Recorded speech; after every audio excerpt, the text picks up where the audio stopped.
4, 3, 2, 1. Okay, starting with our game up at Syracuse, I was very proud of the way our guys hung in there and battled back, and the adjustments that were made by the staff. As I've said many times this year, we've found different ways to win games, and that was our fifth game that we've come from behind and won. I think that says a lot about the grit and the resolve and connection that these guys have with each other and the way the staff can work together and just overcome difficult moments in games. It's a special group. In the game, we had to overcome a lot that we did to ourselves in the first half. You know, obviously we spotted them. The way I look at it, 16 points. We fumbled going into score, which should have been 7 for us. Had a safety in the end zone, which makes it 9, and gave up a kickoff return, which makes it 16. And we haven't had a return cross our 35-yard line this year. So to give one up for a touchdown was inexcusable and very disappointing. So had to come back from a lot, you know, and did. At halftime, guys regrouped and came out motivated. Second half, we were a much different football team, 22-7, and had a fourth quarter shutout. Very proud of how Bailey responded. Obviously, some plays went the wrong way for him in the first half, and he overcame that mentally and just came out and played really well in the second half. Threw the ball well, made good decisions, took care of the football in the second half. I thought our O-line struggled in pass protection in the first half and then responded and gave him time to throw and did a nice job adjusting to the different games and twists that they were doing, blitzes. I thought our receivers were elite in that game. They made plays, they made key plays, they made contact catch plays, and Bailey obviously gave him a chance to do that. So really, you know, proud of that part of it. I think our defense hung in there and did a lot of really good things. Tanner being on the field made an impact for us. It was great to have him for his first full game of the year. And our third down performance on defense has been outstanding. We held a team to 0.1 yards a carry on 40 attempts and only gave up 3 plays over 15 yards the entire game. 1 for a touchdown, which we would love to have back, obviously, but against a team like that, that's pretty good. I do love how hard our guys are playing, you know, on special teams. Take the kickoff return out of it. It was a really good day, but you can't. And so that taints that performance. I thought Trent punted the ball well. You know, Chris Dunn was 100%. Protection was good. Our penalty performance was much better, only having 5 in the game. We won the time of possession, had 12 explosive plays on offense, which was our season high. I thought our running backs were really physical, had a lot of yards after contact. But we got to eliminate the turnovers, and obviously giving up 6 sacks is something that's not normal for our O-line, something that I know they'll take to heart, and obviously did in the second half. You know, I thought that Daniel Joseph and Peyton and Tanner all played really at a high level for us. And the guys found a way to finish the game and played smart, didn't let them behind them. Had to attach themselves, we call plaster, with the quarterback scrambled all over the place. So now we move on to our final home game, our senior day at the Carter against Georgia Tech, and 12 seniors, kind of unique in that you don't know in some cases whether they may come back or not. So seniors now have an additional year. In some cases we do know they're not, and some we don't. We'll have to wait and see on some of the guys. 8 of these 12 young men have already graduated, and the rest are on schedule. You know, guys like Louis Asus, who can't play anymore, who's been coaching all year for us, is going to be a really good coach.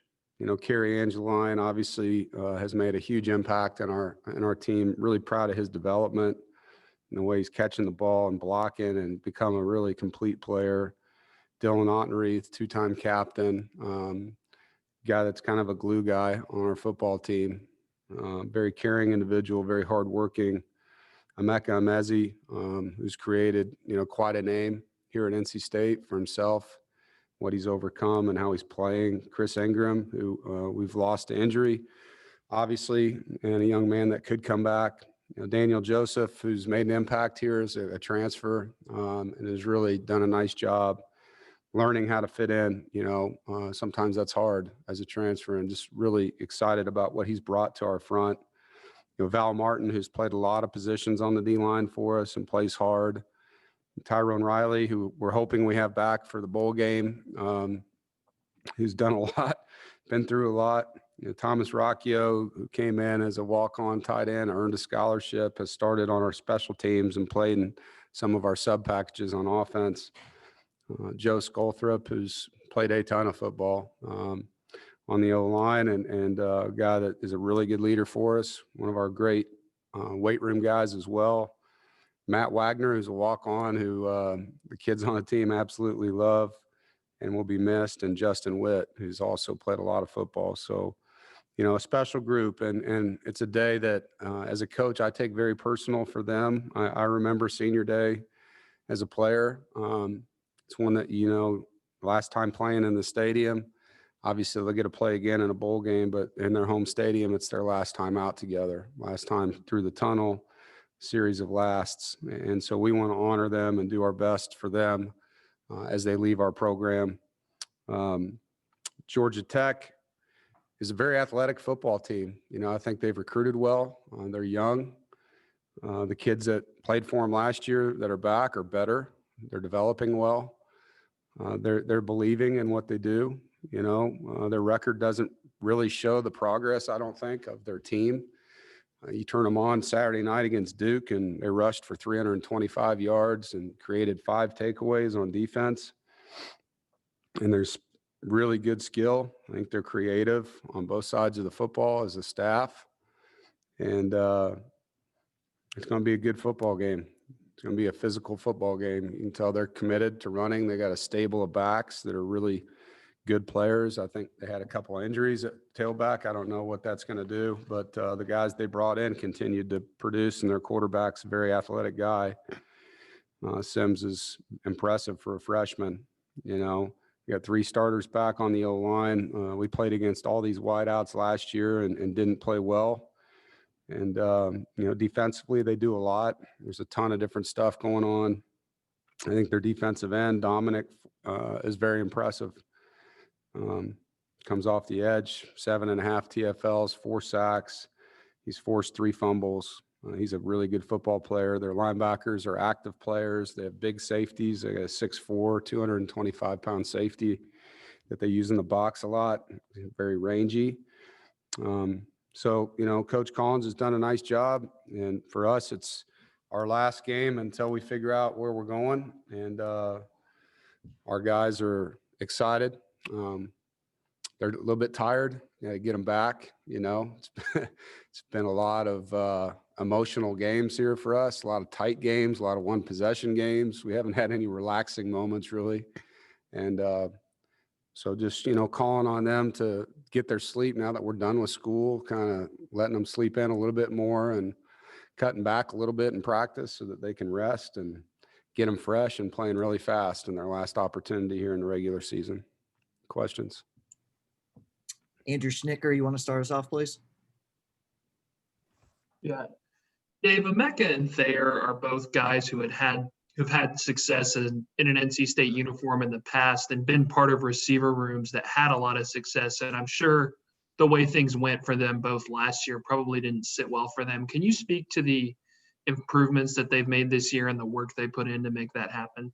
Yeah, I think they take a lot of pride in carrying the torch that, Steph Lewis and Calvin Harmon and Jacoby Myers and all those guys created an atmosphere. And quite frankly, I think they'll tell you they dropped the torch last year, and I think they took a lot of pride in bringing that back and playing a certain way. And Devin Carter, to me, is one of those guys too that brings the energy to that room. And so now, Emeka spoke yesterday. We were talking about different things that are going on, about the importance of educating the young players, on the things they need to understand about how to carry this forward and continue it. And so I think he's learned, through this, it's not just you, it's about what comes after you and making sure those guys pick it up. Jonas Pope. Hey, Coach, thanks for joining us and giving us a few minutes of your time. I know you kind of touched on it in your opening statement about this unique senior day and, not knowing what some guys may do in the future. And I don't want to look too far ahead, but in this unique circumstances, like what's that conversation probably going to be like for seniors, some who want to come back and some who want to move on to the next phase of their life? I think just got to be honest with them in any of these situations where a guy has that decision to make. I always kind of start with, do you think you can get better by coming back, or do you think that you're as good as you're going to be in college? And there's examples of that, like, Ryan Finley and Bradley Chubb both came back because there was things they felt like they could get better at and improve themselves from the NFL standpoint. And they did. Naheem's a guy who said, Coach, I can run a 4.3 today and I'll run a 4.3 next year. I'm not going to get taller. I'm not going to get heavier. I just had 1,000 yards. So in his case, it made sense, and I think that's how I got to look at these seniors. Where are they at in the education part? Can they graduate? Can they earn a second degree? Are they a developmental type player that maybe needs another year in the weight room, to improve their stock and give themselves the best opportunity to make it in the NFL? So, it's not about me. It's not about trying to make next year's team better. It's about making sure they're very at peace with their decision, because the last thing I want to do is talk a guy into something that he's not all in on. If they're coming back because it's what they want in their heart. And I'm just curious, how did this unique year, how does that affect like scholarship numbers for like next year? The way it's been explained to me is if there's someone that was exhausting their eligibility that's graduated and they choose to come back, it doesn't count. It's just a +1. Thanks, Coach. Yep. David Thompson, go ahead. Hey, Dave, just to kind of piggyback on what Jonas said, you talked about those 12 seniors. Have any of them given you an indication whether or not they'll be back or not? Do you know? Have you gotten some assurances?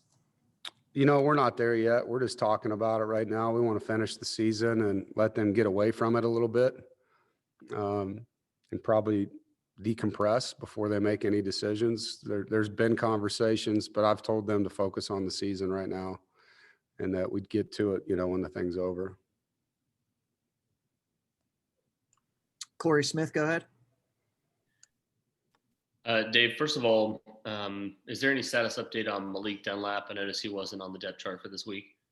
Yeah, right now Malik's not in the 2 deep for us. He's trying to make some decisions about what he wants to do next. So we're allowing him the opportunity to do that, and we're planning like he will not be here. Okay, and my next question for you, I don't want to look past the Georgia Tech game, but you mentioned bowl season and waiting that out. Now that you are in a bowl, how unique is this one? Because obviously the ACC bowl games start December 26th, and you might not know until a couple of days beforehand where you're going. Yeah, it's very difficult, to find out on the 20th that you're playing on the 26th. Could be a challenging situation, but everything this year has been challenging. So you just got to do the best you can. Doesn't sound like the bowls are going to be 5-day experiences anyway, so you're going to be doing a lot of your prep here. But yeah, whoever from our league that plays in the game on the 26th is going to have a short turnaround. And so will their opponent, so that's just how that's going to be. I think the games that are the following week, in Florida and Charlotte, give you a little bit normal opportunity to prepare how you would in a typical bowl game. Thanks, Dave. Yep. Go ahead, Mark Armstrong. Dave, it's always a little bit awkward to ask you to talk about yourself, but I see a lot of talk amongst Wolfpack fans and outside that circle too, that this is maybe your finest coaching job at NC State thus far. Do you feel that way yourself, or is there anything different about this year other than the obvious circumstance we're all in that things are just clicking this year?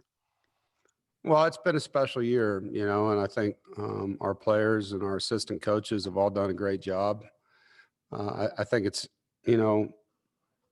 interesting that people feel that way. I think at the end of the year, I'll sit back and, like I do every year, and really evaluate what I did and how much I feel like it was because of the things I did versus maybe what a player did or versus what our staff did or didn't do.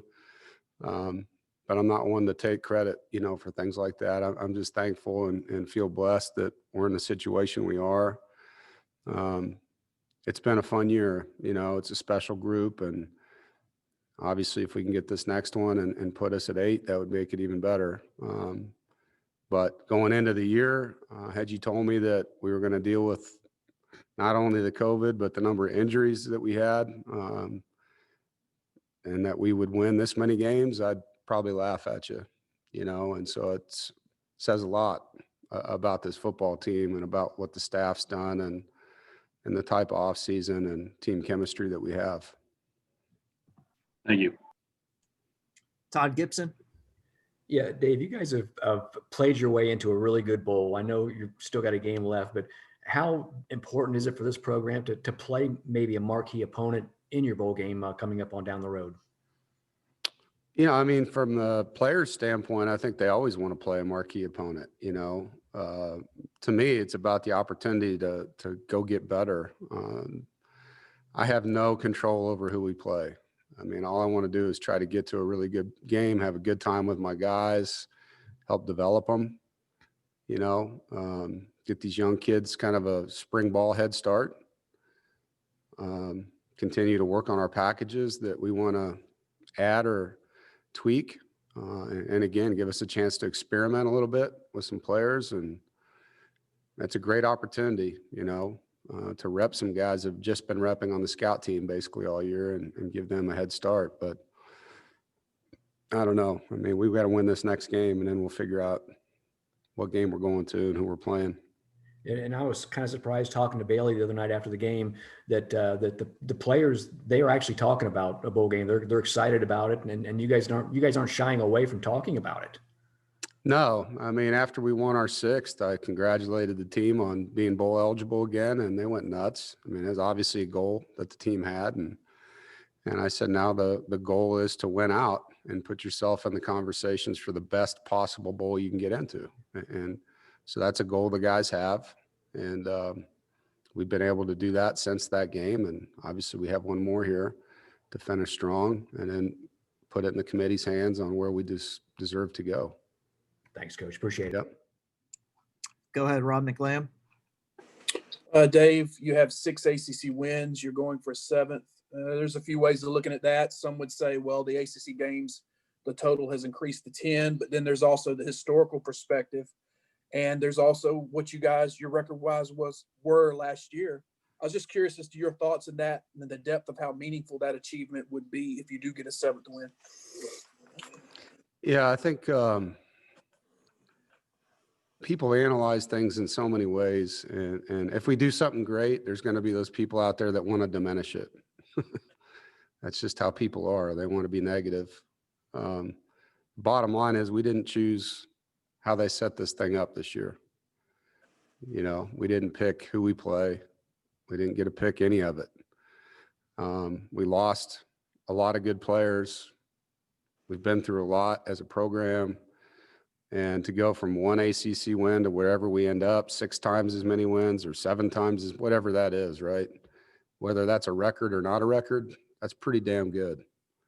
And I think that's what we got to look at is how much we improved in a 12-month window where it was pretty nuts, with all the things we had to deal with. So everybody involved gets credit for that. And people that want to downplay what we did, just look across the country. There's a lot of teams that went the other direction that were really good teams a year ago that can't win right now. And I think that there should be some credit given to everybody in this program and to Boo, administratively, what he's done, and to our strength coach and their staff. There's so many people involved in this, but ultimately the players bought in and they've done a tremendous job getting us to this point where we're having these conversations.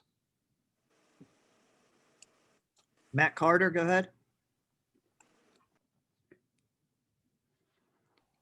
Yeah, Coach, kind of a two-parter. One, how did Kelly Angeline emerge on your radar when he got into the transfer portal, if you can remember back? And secondly, when it comes to the portal, is there a system that you guys have to kind of monitor that and evaluate guys who could potentially be targets for you? Yeah, so we recruited Kerry in high school, and Coach Faulkner, we had offered him, he had talked to him. And so when his name came up in the portal, anytime there's a player in it, our recruiting staff notifies the position coach that this guy's in there. Do you know anything about him? And so Eddie came to me right away and said, "You remember Kerry?" I was like, "Yeah, I do." And so we were on him immediately just because we had a prior relationship with him. We knew he was from the East Coast. He was obviously a long ways from home. And we felt like getting somebody like him in our offense would be a perfect fit for what we wanted to have. And then it just came down to recruiting him. He had Boston College, he had Syracuse. So, there was some East Coast competition for him. And then, when it comes to evaluating kids in the portal, you kind of look at your roster and where there's holes, so if you've had guys get injured that can't play anymore, so maybe you have a couple seniors and then you have a bunch of freshmen, well, right in the middle road right there, we need to add some age to that position group. So now you're looking in the portal for guys that fit that at that position group. I don't like bringing in an older player to sit behind a freshman. I don't think that's a smart thing for that kid to come here to do. So we're trying to find one that we think can be a starter or definitely be in contention to be a starter. And one that's going to fit our culture. We do our homework. We call everybody we can call in the kid's background and make sure he's going to be a worker and he's going to be good in the locker room. He's going to be a good teammate. He's going to be good in school. And so all those different things. Go ahead, Jonas. Coach, I wanted to ask you about Aleem. I think everyone realizes how important he is on the defensive line, especially stopping the run, even though he may not finish a game with a whole bunch of tackles. But can you just kind of talk about his role and how important he's been in the middle this season for you guys? Yeah, I mean, he demands attention in there, whether they're going to double him the entire play or zone combo up. If they're going to single block him, it's a tough task. And for most of the season, he's been able to disrupt blocking schemes and create run-throughs for linebackers or make plays on his own, which he's done. He's gotten better and better as the season's gone on. And he's learned a lot about himself and his time here. I'm really proud of the way that he's come on at the end of the year. I think he's playing his best football right now, which is awesome. And a tribute to him because, he went through a tough game and I thought he responded well. And seeing him grow as a leader on the team as well. Good teammate, fun guy to be around. So, it's been fun working with him. Correct me if I'm wrong, but wasn't he did he play linebacker in high school at Sanderson? He did. Yeah. So what'd you see him to think he would fit on the front? I mean, obviously he's a bigger linebacker, but yeah. Well, I mean, he's a massive guy. I mean, you knew body-wise he was going to grow into a defensive lineman. He was 250 pounds. And each year he had gotten bigger, I mean, it didn't start that big, but he was thick, as you know, in his legs. And usually the upper body's going to follow that trend. But just really strong. I mean, weight room guy. And so you kind of could project where he was going that way. And at the time we were a 4-down team and just thought he was a lot like Justin Jones. That's how Justin was built in high school. He ended up being bigger than Justin, but thought they were similar. And my last question about that, what's different for him as a player when you go from that 4-down to 3-down in that position? The techniques change depending on what we're doing. There are times they're very similar. There were times in the old defense we would play a head up 2 technique and he would do that. That's no different than playing a head up 0 on the center. And for him, it's just disrupting. We're knocking people back, playing front side or backside on blocks, depending on what we're doing. And then there's times where we're just slanting and angling him with our pressures or movements so that he can beat the center with speed. So, if you're playing a 4-down and you're a team that's always on the edge of linemen, then it's different. You're playing on the outside shoulder of a guy the whole game. Whereas when you're playing in our defense, you're head up and you could be moving to an outside shoulder on a guy. And so for him, it's a position where he gets a lot of one-on-one blocks, when we get into different fronts where he's got opportunities to beat centers by himself. And, a lot of the kids really like that. Final question of the day, James Henderson, go ahead. Yeah, Dave. Obviously, your tackling's been better the last 2 weeks. You held Syracuse at just 3 yards. You can't do that without tackling well. But watching Georgia Tech over the weekend, they really try and get you out in space. Obviously, you feel like that's got to be something you emphasize this week again? Yeah, I mean, like I said, they've got good skill. I mean, they have 5 different tailbacks that just rotate in and out, and they're all. I mean, 21 is a super special player, and I think he got hurt. I don't know how bad, but 27 played well against us last year for them. 22 we recruited, know him well. 28 came in the game against Duke and housed 2 runs, and their skill at slot 2 and 88 are really fast. So they've got the ability to make plays on you and be explosive offensively. So when you're talking about playing well on defense, it starts with your leverage, and then it goes to your tackling, and then you're talking about making plays on the ball. So it's going to be a critical aspect for us, and we just need to play fast, and I think we've done that the last 2 games on defense. We've really flown around, and having Tanner back obviously helps. I mean, he tackled really well in the game Saturday, and Peyton, I think that was his best tackling game. He didn't miss a tackle, whereas 2 weeks ago he had 5 missed tackles. So it's good to see him improve that way. And are they a similar match schematically to Liberty? Are similar in personnel-wise, how they use their guys? Yeah, I think so. It's not the exact same system, but formations are similar. Obviously, having the quarterback that can run, some of their run game is similar. But I think it's a good comparison. Appreciate it. Coach Doeren, thank you.